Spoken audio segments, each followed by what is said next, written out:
Hello friends, எல்லாரும் எப்படி இருக்கீங்க? நல்லா இருக்கீங்களா? வாங்க, இன்னைக்கு நம்ம மாடி தோட்டத்துல நம்ம வைக்கிற காய்கறி செடிகள் எதுவுமே பூவே பூக்கலையா, காயே வரலையா அப்படின்னா இந்த ஒரு கரைசல் போதுங்க.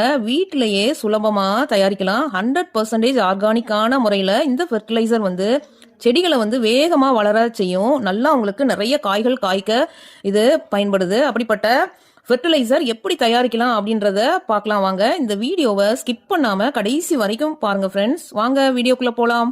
இன்னைக்கு நம்ம பார்க்க போறது மிகவும் பவர்ஃபுல்லான இயற்கை உரம் தேமோ கரைசல் தான். மோர் பிளஸ் தேங்காய் பால் கலவை தான். நம்ம இந்த தேமோ கரைசல் அப்படின்னா என்னன்னா, நன்கு புளிச்ச தயிரை மோரா மாற்றி அதனுடன் தேங்காய் பாலும் சேர்த்து சிறிது நாட்கள் நல்லா புளிக்க வைத்து அதை லிக்விட் ஃபெர்டிலைசரா மாற்றி தேங்காய் பால் மோர் கரைசல் தயாரிக்கிறது தான் தேமோ கரைசல் அப்படின்னு சொல்றாங்க. இதுல இருக்கிற முக்கிய சத்துக்கள்